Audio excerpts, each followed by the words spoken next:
مختصر وقت ہے اور حالات آج پوری دنیا کے بہت تیزی سے بدلتے جا رہے ہیں، بلکہ ہم قیامت سے بہت قریب ہوتے جا رہے ہیں۔ ان حالات میں میں آپ کے پاس آیا ہوں تو کچھ میسج دے کر کے جاؤں گا۔ قرآن کہتا ہے وَمَا أَصَابَكُم مِّن مُّصِيبَةٍ فَبِمَا كَسَبَتْ أَيْدِيكُمْ، جو مصیبتیں تمہیں پہنچتی ہیں، جو مصیبت آتی ہے، یہ تمہارے ہاتھوں کی کمائی ہے، یہ تمہارے عمل کی وجہ سے ہے۔ ایک جگہ نہیں، کئی جگہ اللہ نے قرآن میں بیان فرمایا، جب بندہ اپنے راستے سے بھٹک جاتا ہے، وہ ٹریک چینج کرتا ہے، نافرمانی کرتا ہے، اللہ کا عذاب آتا ہے، مصیبتیں آتی ہیں۔ اور قیامت کے قریب حضور پاک صلی اللہ علیہ وسلم نے ارشاد فرمایا علم اٹھا لیا جائے گا، علم اٹھا لیا جائے گا اور دولت پھیلا دی جائے گی۔ دولت اتنی ہوگی کہ ابل رہی ہوگی، لیکن علم سے لوگ دور ہو چکے ہوں گے۔ اور اس زمانے کے بارے میں حضور صلی اللہ علیہ وسلم ارشاد فرماتے ہیں کہ زنا عام ہو جائے گا۔ زنا جب عام ہو جائے اور قتل کرنا عام ہو جائے، بڑھ جائے گا، قتل زیادہ ہوں گے، تب کے متعلق حدیث پاک ہے، بخاری شریف کی حدیث ہے، حضور صلی اللہ علیہ وسلم فرماتے ہیں زمین میں زلزلے آئیں گے، ارتھ کوئک۔ آج جس سے ترکی، سیریا، جارڈن پریشان ہیں، ہزاروں لوگ زمینوں میں جو دھس چکے ہیں، لوگ تو یہ کہتے ہیں سائنٹیفک اعتبار سے کہ زمین کے اندر کی پلیٹس ہلتی ہیں۔ کیوں ہلتی ہیں؟ کیوں ہلتی ہیں؟ زمین کے اندر یہ ارتھ کوئک آتا ہے اور ہل جاتی ہے۔ سائنس آج یہ کہتی ہے ہمارے پاس ایسی کوئی چیز ہی نہیں آج تک جس سے ہم پہچان سکیں کہ زلزلہ کب آتا ہے، نہیں ہے۔ کچھ لوگ قیاس آرائی کرتے ہیں، تک مارتے ہیں، اندازن تیر چلاتے ہیں، ایگزیکٹ کسی کو نہیں پتا کہ کب کون سی زمین ہلے گی اور زلزلہ آئے گا۔ میرے عزیزوں، میں تاریخ میں آپ کو لے کر کے چلتا ہوں، یہ عذاب ہے۔ اللہ کے حبیب صلی اللہ تعالی علیہ وسلم نے ارشاد فرمایا زلزلہ، زمین کا ہل جانا، یہ اللہ کے عذاب کی نشانی ہے کہ اللہ تمہارا خدا ناراض ہے۔ زلزلہ تو بہت بڑی چیز ہے، جو چاند گرہن ہوتا ہے، سورج گرہن ہوتا ہے، جس میں اندھیرا چھا جاتا ہے، حضور پاک صلی اللہ علیہ وسلم نے فرمایا یہ بھی اللہ کے عذاب کی نشانی ہے۔ جب زمین پر گناہ بڑھ جاتے ہیں تب اللہ تبارک و تعالیٰ کا عذاب آتا ہے۔ ایک چیز میں آپ کو بتاؤں، عذاب کب آتا ہے؟ کیا صرف گناہ کرنے سے؟ گناہ تو روز ہوتے ہیں لوگوں کے، برائیاں بہت ہیں، لیکن بزرگوں نے فرمایا گناہ کرنے کے بعد بندہ جب تک توبہ کرتا رہتا ہے اللہ کا عذاب نہیں آتا۔ استغفار کرتا رہتا ہے، اسے احساس ہوتا ہے میں نے غلط کیا ہے، تو عذاب نہیں آتا۔ اور جب گناہ کر کے آدمی بھول جاتا ہے اور پھر یہ سمجھتا ہے میں جو کر رہا ہوں وہ اچھا ہی ہے، اللہ کی پکڑ آتی ہے، اللہ کا عذاب آتا ہے۔ سب سے پہلے جو عذاب روئے زمین پر آیا تھا وہ نوح علیہ السلام کی قوم پر۔ حضرت نوح علیہ السلام بھیجے گئے تھے اسی نافرمان قوم کو سیدھے راستے پر لانے کے لیے۔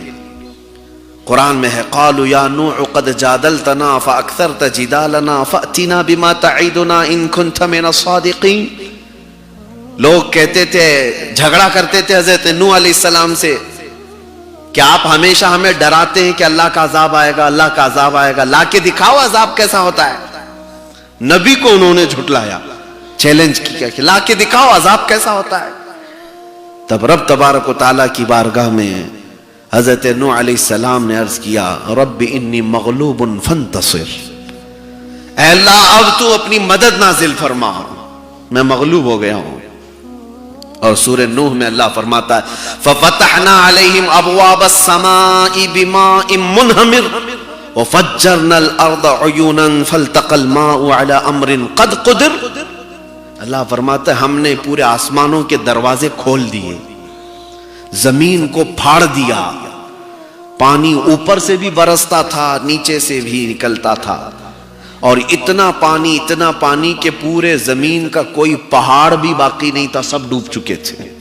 یہ پہلا عذاب حضرت نوح علیہ السلام کی قوم پر جو آیا، سوائے نوح علیہ السلام کی کشتی کے کوئی روئے زمین پر باقی نہیں رہا۔ جن کو بڑا غرور تھا کہ عذاب کیسا ہوتا ہے، اللہ نے چکھا دیا، اور آج تک وہ عبرت کا نشان بنے ہیں، آج تک تاریخ میں ان کا ذکر ہے۔ دوسری ایک قوم تھی حضرت ہود علیہ السلام کی۔ حضرت ہود علیہ السلام جس قوم کے پاس بھیجے گئے تھے وہ بہت ہی ہیوی لوگ تھے، اونچے قد کے ہوتے تھے، چوڑے ہوتے تھے۔ ان کا حال تو یہ تھا، قوم عاد ان کو کہتے ہیں، عاد۔ اس قوم کا حال یہ تھا کہ یہ پورے پتھر کے پہاڑ کو ہاتھوں سے تراش کر کے گھر بنا لیتے تھے، طاقتور قوم تھی۔ وَيَنْحِتُونَ مِنَ الْجِبَالِ بُيُوتًا، پہاڑوں کو تراش کر کے وہ اپنے گھر بنا لیتے، اور بڑے بڑے درختوں کو وہ ہاتھ سے اکھاڑ لیتے تھے، اتنی طاقت تھی ان کے اندر۔ عظیم الجثہ قوم عاد، لیکن شرک میں مبتلا تھے، بتوں کی پوجا کرتے تھے۔ حضرت ہود علیہ السلام نے انہیں روکا کہ تم اللہ کی نافرمانی میں مبتلا ہو، تم شرک اور بت پرستی میں ہو، باز آ جاؤ۔ وہ ہنس کر کے، ٹھٹا مار کر کے کہتے تھے ہمیں کوئی ہلاک کر سکتا ہے؟ ہم تو پوری دنیا کو چبا جائیں گے، کھا جائیں گے۔ پہاڑوں کو تراش لیتے تھے، پتھروں کے، انہیں ڈر نہیں تھا کسی بات کا۔ تب اللہ تبارک و تعالیٰ کو یہی چیز ناپسند ہے، آدمی جب غرور میں آتا ہے، گھمنڈ میں آتا ہے، تکبر کرتا ہے۔ ان پر اللہ نے کیا بھیجا قرآن میں؟ فَأَرْسَلْنَا عَلَيْهِمْ رِيحًا صَرْصَرًا، ہم نے ہلا دینے والی ہوا بھیجی۔ ہوا آئی تھی بس، اور ایسی ہوا آئی تھی کہ یہ جو بڑے بڑے جسم والے جو انسان تھے ہوا میں اڑنے لگے جیسے پتا اڑتا ہے، سب طاقت ختم، کچھ نہیں۔ کوئی اڑتا تھا ادھر گرتا تھا، کوئی اڑتا تھا ادھر گرتا تھا، ہوائیں انہیں اڑا اڑا کر ایسے ہلاک کر دی کہ ان کے جسموں کے ٹکڑے ٹکڑے ہو گئے، وہ کہیں بچ نہ سکے۔ قوم عاد، حضرت شعیب علیہ السلام کی قوم، ان کے اندر نافرمانی کیا تھی؟ یہ ناپ تول میں کمی کرتے تھے، یعنی سامان غلہ دینے میں چیٹنگ کرتے تھے۔ شعیب علیہ السلام نے ان سے کہا فَأَوْفُوا الْمِكْيَالَ وَالْمِيزَانَ بِالْقِسْطِ وَلَا تَبْخَسُوا النَّاسَ أَشْيَاءَهُمْ، تم لوگوں کو برابر برابر انصاف کے ساتھ چیزیں بیچو، یا حرام ناجائز طریقے سے لوگوں کو دھوکہ مت دو۔ تو وہ مذاق کرتے تھے، اور اللہ تبارک و تعالیٰ نے اس قوم کو کیا عذاب بھیجا؟ ان کا تو حال یہ تھا، انہوں نے ایسے گھر بنائے تھے جس میں ان کو لگتا تھا کہ نہ پانی آ سکتا ہے، نہ ہوا اڑا سکتی ہے، نہ پتھر برس سکتے ہیں۔ انہوں نے ایسے مضبوط گھر بنا دیے تھے۔ شعیب علیہ السلام کی قوم سمود، قوم سمود۔ دیکھیں میں آپ کو یہ باتیں اس لیے بتا رہا ہوں، دنیا ہائی ٹیکنالوجی استعمال کر لے، جب وہ پہاڑوں کے گھر بنا سکتے تھے وہ بچ نہ سکے تو تمہارے پیٹروٹ میزائل بھی تمہیں نہیں بچا سکیں گے۔ کیا آج دنیا میں اپنے سیفٹی کے لیے لوگ نہیں بنائے؟ سب بنا کے رکھے ہوئے ہیں، لیکن پھر بھی ہلاک ہوتے ہیں، برباد ہوتے ہیں۔ الارم سب کنٹریز کے اندر موجود ہیں کسی ایمرجنسی کے وقت، لیکن کسی کام کے نہیں جب قدرت کی پکڑ آتی ہے۔ تو قوم سمود جو حضرت شعیب علیہ السلام کی قوم ہے، انہوں نے ایسے گھر بنائے تھے کہ انہیں پرانے عذابات معلوم تھے کہ نوح علیہ السلام کی قوم کو پانی میں ڈبو دیا گیا، ہود علیہ السلام کی قوم کو ہواؤں سے ہلاک کر دیا گیا، لوط علیہ السلام کی قوم پر پتھروں کی بارش ہوئی تھی، نوکیلے پتھر، جس کی وجہ سے وہ پورے ہلاک ہو گئے تھے۔ تو قوم سمود، شعیب علیہ السلام کی قوم یہ کہتی تھی اب ہم ایسے گھروں کے اندر ہیں، بینکر، جس میں نہ ہوا آ سکتی ہے نہ پانی آ سکتا ہے، کچھ بھی نہیں۔ تو انہیں اکڑ تھی، غرور تھا، تو اللہ تعالیٰ نے ان کے لیے جبرائیل علیہ السلام کو بھیجا۔ جبرائیل علیہ السلام آئے اور ایک آواز انہوں نے نکالی تھی، چیخ، ایک چیخ، صیحتن جس کو کہا گیا ہے، وہ چیخ ایسی تھی کہ جو جہاں تھا وہیں گر کر کے مر گیا، اس کے کانوں سے بھیجا نکلنے لگا، جہاں تھا اس آواز سے ہی وہ ختم ہو گیا۔ شعیب علیہ السلام کی قوم بھی ہلاک ہوئی۔ میرے عزیزو، عذابات ایک لمبی لسٹ ہے۔ موسیٰ علیہ السلام کی قوم پر تو 5 بار عذاب آئے۔ فَأَرْسَلْنَا عَلَيْهِمُ الطُّوفَانَ وَالْجَرَادَ وَالْقُمَّلَ وَالضَّفَادِعَ وَالدَّمَ آيَاتٍ مُفَصَّلَاتٍ فَاسْتَكْبَرُوا وَكَانُوا قَوْمًا مُجْرِمِينَ۔ اللہ فرماتا ہے ہم نے تو ان پر طوفان بھیجا، ٹڈیوں کا عذاب اور جوؤں کا عذاب۔ اللہ نے یہ قوم بنی اسرائیل میں عذاب بھیجے، جوؤں کا عذاب، پورے جسم میں جوئیں کیڑے پڑتے تھے، اور مینڈکوں کا عذاب، خون کا عذاب، ان کے گھر کے سارے پانی کے مٹکے خون میں بھر جاتے تھے۔ یہ سب عذاب آتا ہے ان کی نافرمانی کی وجہ سے۔ اور پھر اسی قوم کو شرک اور بت پرستی کی وجہ سے اللہ تعالیٰ نے فرمایا کونوا قردۃ خاسئین، دھتکارے ہوئے بندر بن جاؤ۔ بندر بھی بنا دیا گیا، خنزیر بھی بنا دیے گئے، کئی طرح کے عذابات آئے۔ لیکن میرے عزیزو، وہ گناہ آج بھی ہو رہے ہیں، لیکن ویسے عذابات نہیں آتے ہیں، ہمارے چہرے نہیں بدلے جاتے، آج ہمیں بندر اور خنزیر نہیں بنایا جاتا۔ گناہ ہو رہے ہیں لیکن ویسا عذاب نہیں۔ کیوں؟ قرآن کہتا ہے وَمَا كَانَ اللَّهُ لِيُعَذِّبَهُمْ وَأَنْتَ فِيهِمْ، اللہ اس امت کو ویسا عذاب نہیں دے گا اس لیے کہ ان کے بیچ میں میرا محبوب آرام کر رہا ہے۔ اے رسول، آپ ان کے درمیان میں ہیں، آپ ان کے درمیان میں۔ اب تک ہم جو بچے ہوئے ہیں، لوگ ہم سے سوال کرتے ہیں کہ مولانا آپ تو کہہ رہے ہیں ناپ تول میں کمی کرنے کی وجہ سے شعیب علیہ السلام کی قوم ہلاک ہو گئی، بت پرستی کرنے کی وجہ سے حضرت ہود علیہ السلام کی قوم ہلاک ہوئی۔ آج تو سب بت پرستی عام ہے، زنا بھی ہے اور لواطت بھی ہے، اور پھر ناپ تول میں کمی بھی ہے، سب ہے، لیکن ویسے عذابات کہاں ہیں؟ عذابات کو چیلنج مت کرو، تم بچے ہوئے ہو تو رسول پاک کی رحمت کی وجہ ہے، میرے آقا صلی اللہ تعالی علیہ وسلم کی رحمت کاملہ ہے جو ہمیں آج تک بچا رکھی ہے۔ لیکن میرے عزیزو، اسی رسول نے یہ بھی فرمایا قیامت کے قریب زمین ہلا دی جائے گی، زلزلے آئیں گے، طوفان آئیں گے، زمین میں لوگ دھس جائیں گے۔ آج جب ہم یہ حالات دیکھ رہے ہیں تو دل ہمارا پسیج جانا چاہیے۔ ترکی کے حالات مسلسل وہاں کی خبریں آتی ہیں، چھوٹے چھوٹے سے بچے ملبے کے اندر دب گئے ہیں، کئی ایسے ہیں جو خواتین جو ہاتھ بھی نہیں ہلا سکتی، وہ بڑے بڑے دیواروں کے نیچے دبی ہوئی ہیں، اب 1000 میں ان کی موتیں پہنچ چکی، ہزاروں کی تعداد ہو گئی جو چیخ و پکار کے ساتھ دنیا چھوڑ چکے۔ ان میں سے شاید کسی کو پتا نہیں تھا رات کے وقت کہ کل کی صبح ہم کو دیکھنا نہیں ہے، کسی کو نہیں معلوم تھا۔ اسی لیے میرے عزیزو، ہم آج یہاں بیٹھے ہیں، ہم میں کسی کو نہیں معلوم کہ کل کی صبح ہماری ہوگی بھی کہ نہیں ہوگی، ہماری زندگی کا خاتمہ کہاں رکھا گیا ہے۔ لا تدری نفس بأی ارض تموت، اللہ فرماتا ہے کوئی بھی شخص یہ نہیں جانتا کہ کس زمین میں اس کی موت آنے والی ہے، کب وہ ختم ہونے والا ہے۔ اسی کو میں میسج یہ دینا چاہتا ہوں کہ ہمیشہ الرٹ رہو، ہماری زندگی بہت تیزی سے ختم ہونے کے قریب ہے، آخرت ہمیشہ کی زندگی ہے۔ یہ دنیا میں اگر تم سارے اپنے سیفٹی کے ساتھ رہ بھی لو تو کب تک جیو گے؟ 80 سال، 90 سال، 100 سال، اس کے بعد کیا ہوگا؟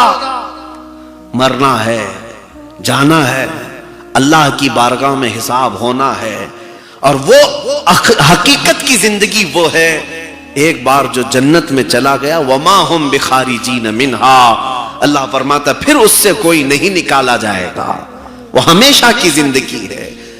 میرے عزیزو، میں اپنی گفتگو کو مختصر کرتے ہوئے آپ کو بتاتا ہوں کہ ہم دنیا داری میں ایسے مصروف ہو گئے کہ آخرت کی فکر کم ہو گئی، لوگوں کو آخرت کی فکر کم ہو گئی، دنیا بنانے میں اتنے بزی ہو گئے کہ انہیں اندازہ بھی نہیں کہ ہمیں ہمیشہ کا جو عیش ہے وہ جنت کا ہے، ہمیشہ کا عیش جنت کا ہے۔ مجھے یہ بتاؤ، آپ اگر اپنی پوری زندگی لگا کر کے بھی اپنی زندگی میں کتنا بنا سکتے ہو؟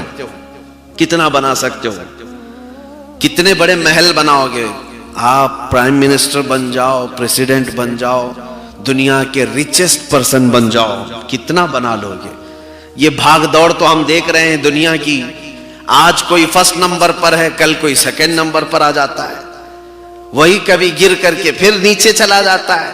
یہ بھاگ دوڑ تو چل رہی ہے، لیکن پوری محنت کے ساتھ بھی تم دنیا میں کتنا بنا لو؟ پوری دنیا تو نہیں خرید سکتے، پورے ورلڈ کو تو نہیں خرید سکتے، آج کی بات کر رہا ہوں۔ لیکن آؤ میں تمہیں بتاؤں، حدیث پاک میں ہے قیامت کے دن جنتی جنت میں جا چکے ہوں گے، فیصلہ ہو گیا سب کا، سب سے لاسٹ جو بندہ دوزخ سے نکالا جائے گا اور جنت میں جائے گا، لاسٹ پرسن، آخر میں جانے والا، جب وہ جنت میں جائے گا تو دیکھے گا ساری سیٹس فل ہیں، سب بیٹھے ہوئے ہیں جنتی اپنے اپنے محل میں، اور سب اپنے مسند پر آرام کر رہے ہیں، ان کے اطراف حوریں ہیں، غلمان ہیں، موتیوں کے، چاندی سونے کی اینٹوں سے بنے ہوئے محلات میں وہ آرام کر رہے ہیں۔ جو لاسٹ جنت میں داخل ہونے والا ہے وہ دیکھ رہا ہوگا ادھر سے ادھر، میری جگہ کہاں ہے؟ کیا مجھے کچھ جگہ ملے گی بھی یا نہیں؟ سنو، اللہ کریم رب العزت ارشاد فرماتا ہے، اے بندے آجا میری جنت میں، جنت میں آجا۔ وہ پوچھتا ہے مولا میری جنت میں کوئی جگہ ہے؟ اب سنو جو بات میں کہنے جا رہا ہوں، اللہ تعالیٰ اس بندے سے یہ پوچھتا ہے کہ اے بندے جو دنیا تو چھوڑ کر کے آیا، یہی ورلڈ، جو دنیا تو چھوڑ کر کے آیا ہے، کیا تو اس بات پر راضی ہے کہ اتنی بڑی دنیا کے برابر کا ایک محل تجھے جنت میں دے دوں؟ دنیا کے برابر کا ایک محل تجھے دے دوں۔ سب سے لاسٹ میں آنے والے کے لیے آپشن ہے، سب سے لاسٹ میں۔ تو وہ بندہ کہتا ہے کہ اے اللہ کیا مجھے اتنا بڑا محل مل سکتا ہے؟ رب تعالیٰ فرماتا ہے میری جنت اس سے بھی بڑی ہے۔ پھر رب تعالیٰ فرماتا ہے اے بندے کیا تو اس بات سے راضی ہے کہ جو دنیا تو چھوڑ کر کے آیا ہے اس دنیا کا ڈبل سائز کا تجھے محل دے دوں؟ وہ اور خوش ہوتا ہے، کہتا ہے کیا اتنی بڑی جنت ہے؟ اللہ فرماتا ہے اس سے بھی بڑی ہے میری جنت۔ پھر رب تعالیٰ فرماتا ہے کیا اس دنیا کے برابر 3 گنا بڑا محل تجھے دے دوں؟ اب تو وہ خوشیوں میں رقص کرتا ہے۔ اب میں آپ کو بتاؤں، اللہ کریم حکم دیتا ہے فرشتوں کو جو دنیا یہ چھوڑ کر کے آیا اس دنیا کے 3 گنا بڑا اس کو محل جنت میں دیا جائے۔ جو سب سے لاسٹ جنت میں گیا اس کا یہ حال ہے، جو پہلے جا چکے ہوں گے ان کو کیا ملا ہوگا؟ جنت کی نعمت حقیقی نعمت ہے۔ اسی لیے میں کہہ رہا ہوں تم ناک زمین پر رگڑ رگڑ کر کے بھی اگر کما لیے تو پوری دنیا تو نہیں لے سکتے۔ اصل ہمیں جو ملنا ہے وہ جنت میں ملنا، ہماری آخرت حقیقت ہے، ہمیں آخرت میں جو ملنا ہے وہ اصل ہے۔ اس لیے اعلیٰ حضرت فاضل بریلوی رضی اللہ تعالیٰ عنہ فرماتے ہیں کہ یہ دنیا کا حال یہ ہے، شہد دکھائے زہر پلائے، شہد دکھائے زہر پلائے، قاتل ڈائن شوہر کش، اس مردار پہ کیا للچائے، دنیا دیکھی بھالی ہے۔ جو اس سے دل لگایا وہ اسی میں رہ گیا۔ مولانا جلال الدین رومی رحمت اللہ علیہ لکھتے ہیں مثنوی میں، مثنوی شریف میں لکھتے ہیں کہ ایک شہد کا قطرہ، شہد جانتے نا ہنی، گرا ہوا تھا زمین پر، ایک چونٹی آئی اس کو چکھنے کے لیے، سائیڈ سے کنارے سے تھوڑا سا چکھا اور جانے لگی، پیٹ نہیں بھرا، واپس آئی۔ لالچ ہے چونٹی کے اندر میٹھے کے لیے، میٹھا جہاں بھی ہوگا چونٹی آ جاتی ہے۔ پھر دوسری طرف سے آئی، وہاں سے تھوڑا چکھی، پھر گئی، پھر آئی تیسری طرف، پھر آئی چوتھی طرف، سائیڈ سے شہد کے قطرے کو وہ چکھتی رہی، ٹیسٹ کرتی رہی۔ پھر دل میں یہ خیال آیا کہ شہد کے بیچ والے حصے میں کتنی مٹھاس ہوگی، میں تو سائیڈ سائیڈ سے لے رہی ہوں، اوپر جا کر کے دیکھتے ہیں تو شہد کے اس قطرے کے اندر گم ہوتا ہے نا، چپکتا ہے، تو چونٹی اوپر سے ٹیسٹ کرنے کے لیے چڑھ گئی، پورے ہاتھ پیر اس میں چپک گئے اور اس کا منہ بھی چپک گیا۔ مولانا جلال الدین رومی فرماتے ہیں وہ چونٹی شہد کے لیے اوپر تو گئی لیکن اس کی موت ہو گئی، وہاں سے نکل نہ سکی. فرماتے یہی حال دنیا والے کا ہے.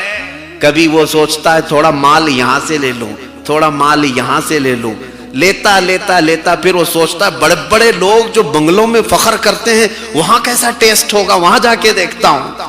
تو دنیا میں بڑھتا جاتا ہے, بڑھتا جاتا ہے, اور یہ دنیا اسے ایسا گھیر لیتی ہے, موت آ جاتی ہے, توبہ کی توفیق نہیں ملتی, توبہ کی مہلت بھی نہیں ملتی, وقت بھی نہیں ملتا. اس لیے میرے عزیزو, اس دنیا کو اعلیٰ حضرت نے سچ فرمایا, شہد دکھائے زہر پلائے. حقیقی زندگی میرے مصطفیٰ کے قدموں میں ہے. نبی پاک صلی اللہ تعالی علیہ وسلم کی غلامی میں جو لطف ہے وہ کسی زندگی میں نہیں ہے. دیکھو بلال حبشی سب چھوڑ کر کے آئے, اور مکہ والے انہیں مارتے بھی تھے, گھسیٹتے بھی تھے, لیکن میرے مصطفیٰ کی غلامی میں جب آئے, مقام کیا ملا. جب مکہ فتح ہوا تھا تو جانتے کعبے کی چھت پر کس کو چڑھایا گیا, بلال حبشی کو چڑھایا گیا, تاکہ دنیا کو یہ بتایا جائے کہ جو رسول کا غلام ہوتا ہے وہ کعبے کے اوپر بھی پہنچ جاتا ہے, اس کے قدم خانے کعبہ کے اوپر ہے. اسی لیے ہم نے یہی سب دیکھا ہے زندگی میں, جو حضور کی مصطفیٰ کریم صلی اللہ علیہ وسلم کی وفا کرتا ہے وہ ذرہ ہو تو اللہ اسے تارا بنا دیتا ہے, وہ اگر قطرہ ہے تو اللہ اسے سمندر بنا دیتا ہے. آئیں ہم اللہ کریم کی بارگاہ میں توبہ و استغفار کرتے ہیں. مولا ہم سب کو گناہوں سے توبہ کی توفیق عطا کرے, اور عذابات سے اللہ ہماری حفاظت فرمائے. جو ہولناک عذابات آئے اور جو ترکی, سیریا, جارڈن وغیرہ کے غریب مسلمان یا جس طرح بھی لوگ جوجھ رہے, مولا ان پر رحم کرم فرما دے. اے اللہ ان کو جو انتقال کر چکے ان کی بے حساب مغفرت فرما دے, اور جو آج زخمی ہیں اللہ انہیں شفا عطا فرما دے, اور پوری دنیا کے مسلمانوں کو مولا تو اپنے رحم و کرم میں جگہ عطا فرما. تیرے حبیب پاک کے سچے غلام بنا دے, زندگی میں بھی عزت عطا کر, اور آخرت میں میرے رسول کے جھنڈے تلے ہم سب کا حشر فرما. وآخر دعوانا ان الحمدللہ رب العالمین. السلام علیکم.